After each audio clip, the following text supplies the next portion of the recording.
England और France के बीच समुद्र के नीचे से 50 किलोमीटर लंबा टनल बनाया गया है। उस टनल को बनाते समय जरा सा भी पानी का लीकेज होता तो सारा समुद्र का पानी टनल में घुस जाता, सब कुछ तहस नहस हो जाता और किसी भी शख्स की बॉडी ढूंढनी मुश्किल हो जाती।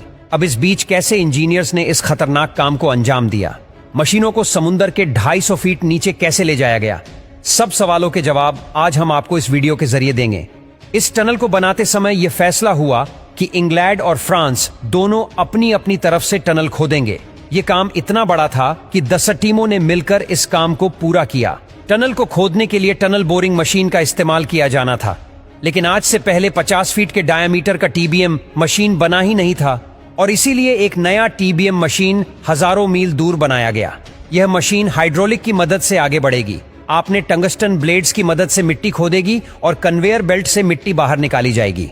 मिट्टी खोदने में खतरा था और इसीलिए पहले जांच हुई और पता चला कि इंग्लैंड वाली साइड एक चौकी लेयर है और वहां से पानी का लीकेज तो नहीं होगा, लेकिन फ्रांस वाली साइड जमीन के नीचे क्रैक्स बहुत थे और इसीलिए उस तरफ खुदाई के लिए खास तरह की टीबीएम मशीन बनाई गई, जो कि सबमरीन का काम भी करेगी और उससे अगर दुर्घटना भी हुई तो काम कर रहे लोग बच जाएंगे।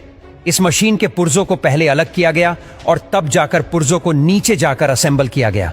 2 साल तक लगातार वो खुदाई करते गए, लेकिन यहाँ खुदाई के समय ढीली जमीन को सील करना बहुत जरूरी था, क्योंकि अगर समुद्र के पानी ने रास्ता बना लिया तो तबाही मच जाएगी और इसीलिए टनल के साइज के गोलाकार कंक्रीट स्लैब को टनल में फिट कर दिया जा रहा था।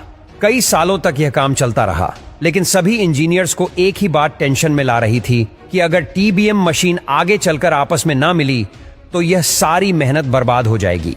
इस प्रॉब्लम से बचने के लिए लेजर बीम गाइडेंस सिस्टम का इस्तेमाल किया गया। इसमें दोनों मशीन से एक दूसरे के साथ लेजर बीम के जरिए कनेक्ट थी और लेजर मार्कर पोजीशन चेक करी जाती थी। अगर किसी भी मशीन की डायरेक्शन जरा सी भी चेंज हो तो दूसरी मशीन खुद ब खुद इसके साथ ही अलाइन हो जाती थी। जब 100 मीटर रह गया तो इंजीनियर को यह चेक करना था कि यह लेजर गाइडेंस सिस्टम सही से काम कर भी रहा है या नहीं, और इसीलिए इन्होंने जब 100 मीटर बचा तो एक रोड को दूसरी साइड भेजा और इससे पता चल गया कि दोनों मशीनों में सिर्फ 10 इंच का ही फर्क है, जो कि इतना चल जाएगा। अब यहाँ पर 50 फीट के डायामीटर की मशीन थी और कंक्रीट स्लैब लगने के बाद टनल का डायामीटर सिर्फ 46 फीट ही रह गया था।